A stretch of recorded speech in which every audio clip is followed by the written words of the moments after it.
Perkenalkan, saya Nasya Saliharyani dengan NPM 22106310-826 dan bersama dua rekan saya, Rena Anjeli Paulina dengan NPM 22106310-829. dan saya Rina Elvina dengan NPM 22106310-832.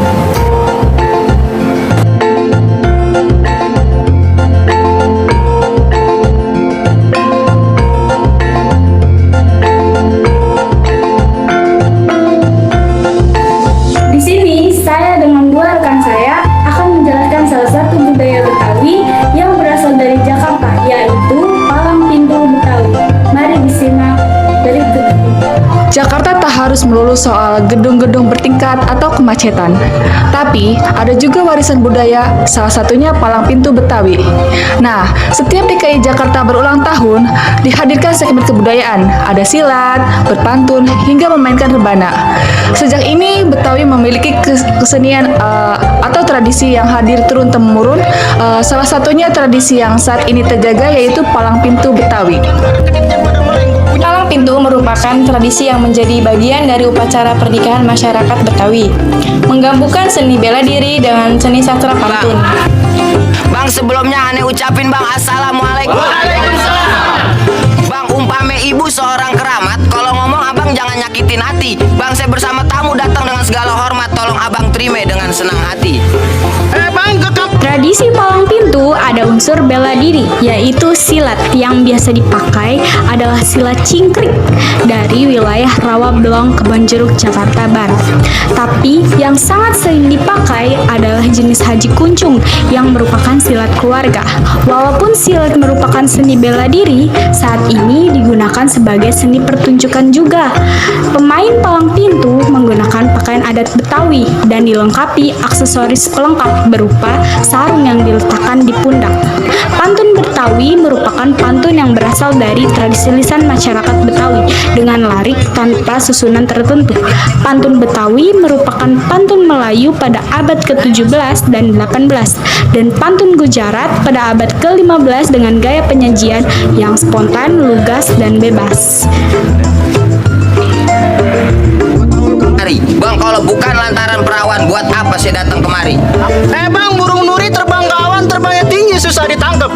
Abang kemari lantaran Tradisi Palang Pintu menimbulkan ujian yang harus dilalui mempelai laki-laki untuk meminang pihak perempuan. Jawara dari daerah asal laki-laki harus bisa mengalahkan jawara yang berasal dari tempat tinggal perempuan. Namun, karena jumlah pemain Palang Pintu tidak sebanyak dulu, saat ini mempelai pria maupun wanita menggunakan para jawara dari suatu kelompok yang sama. Abang nggak ngerti mau diapain. Bang, tugu pancoran adanya di Tebet-Tebet dulu. Prosesi ini dimulai dengan saling adu seni bela diri antara pihak mempelai pria untuk bisa diterima sebagai keluarga oleh pihak perempuan. Lalu selanjutnya, para penjaga pintu mempelai wanita akan membuka percakapan dengan sejumlah pantun yang akan dibalas oleh perwakilan mempelai pria. Isi pantun biasanya akan jadi sesi tanya jawab terkait maksud dan tujuan pihak pria. Pantun Palang Pintu dilaksanakan sebelum akad nikah dimulai. Setelah mempelai pria selesai melakukan adu pantun dan silat, maka ia dipersilahkan untuk masuk dan melamar wanita pujaannya. Bang, kelap-kelip lampu dipangking, bawa pikulan ke Bekasi. Bang, lu jangan pada kedip, jangan pada meleng, gue punya pukulan beksi. Menurut kepercayaan masyarakat Betawi, tradisi ini melambangkan besarnya perlindungan orang tua terhadap putrinya sebelum dipinang. Sedangkan bagi pihak laki-laki, Palang Pintu dapat menunjukkan kesungguhannya yang akan membangun rumah tangga bersama perempuan pilihannya. Maju lo.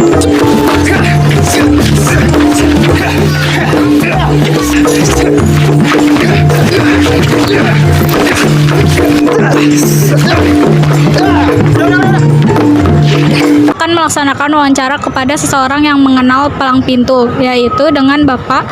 Boleh perkenalkan dirinya, Pak? Ya, Assalamualaikum warahmatullahi wabarakatuh. Perkenalkan, nama saya Ahmed Nabil. Untuk di sini saya menerima daripada teman-teman mahasiswa dari Universitas Singa Perbangsa yang ada di Karawang untuk memenuhi tugas kuliah mereka nih Dari sini saya mencoba membantu menjawab pertanyaan-pertanyaan yang diajukan kepada saya. Apapun pertanyaan itu ya insya Allah saya jawab semampu saya yang saya mengetahui, khususnya di palang pintu ya. Baik, terima kasih Bapak atas ketersediaan untuk menjawab pertanyaan dari kami. Pertanyaan pertama yaitu palang pintu ini biasanya dilaksanakan pada acara apa aja sih Pak? Ya, biasanya palang pintu ini kalau dilaksanakan yang paling sering itu biasanya kalau ada besan nih, kalau misalkan neng-neng mau pada nikah gitu kan, ntar besan tuh pada geroyokan pada dateng. Nah ntar tuh biasanya kalau misalkan pakai palang pintu itu ada palang pintunya. Tapi nah ini kenapa harus dilestarikan, karena ini adalah budaya kita ya.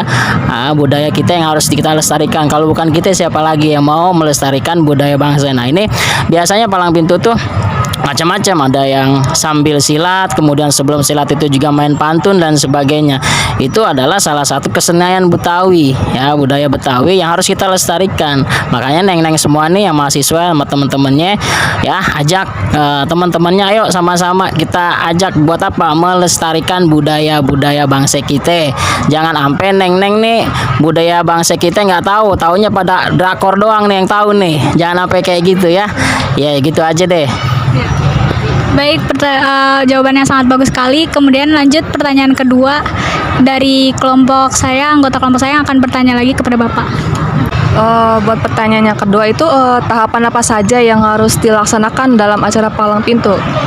Jadi itu sebelum palang pintu prosesinya, begitu Bapak. Oke. Biasanya kalau untuk prosesinya sebelumnya pastinya yang pertama nih kita biasanya nih dari tuan rumah pasti kan ngundang dulu ya, ngundang kita segala macamnya. Nah kita nih rembukan dulu gimana istilahnya, kata orang kita mah kita main drama ya, bermain peran supaya ntar nggak keder ya, ntar yang mana yang pihak di besan perempuan, yang mana di pihak besan laki-laki, jangan sampai ketuker yang laki-laki ke perempuan, jadi sebaliknya. Nah nanti bermain peran di situ, dia sebagai apa, jadi harus tahu tahapannya. Nah terus kemudian apalagi ya nih yang mau ditampilin tuh apa gitu kan, bisa ada silat juga yang lainnya, jadi gitu. Yang terpenting adalah kita nguasain dulu materinya, makanya kita sebelum apa-apa latihan dulu ya. Jadi kalau misalkan mau ada apa segala macam ya harus persiapan dulu, jangan sampai kita nggak punya persiapan udah langsung terjun aja gitu. Selanjutnya pertanyaan terakhir nih Pak dari anggota kelompok saya. Apa saja yang Bapak ketahui tentang sejarah palang pintu ini? Yang saya tahu nih ya, palang pintu tuh dari Bang Pitung ya, di tahun 1874 tuh. Tuh Bang Pitung yang terkenal dengan silat Betawinya sama Bang Ji. Nah, kemudian waktu itu mau ngelamar anaknya Kong Haji Naipin. Tahu anaknya si Aisyah ya. Ya itu makanya filmnya itu sangat terkenal, Pitung sama Ji.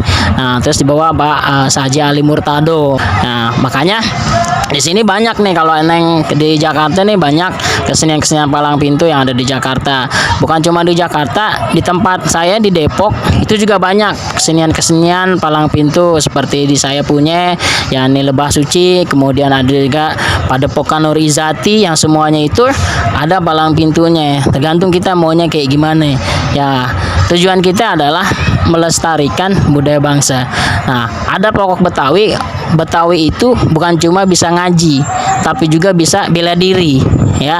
Ngaji bisa, bela diri bisa. Jadi jangan ngaku anak Betawi kalau nggak bisa ngaji sama bela diri gitu. Makanya semua kalau neng-neng dapat joto orang Betawi, kalau sholatnya sholat ada dijaga, apalagi neng-neng pasti dijaga gitu. Bapak, terima kasih Bapak Nabil atas jawabannya.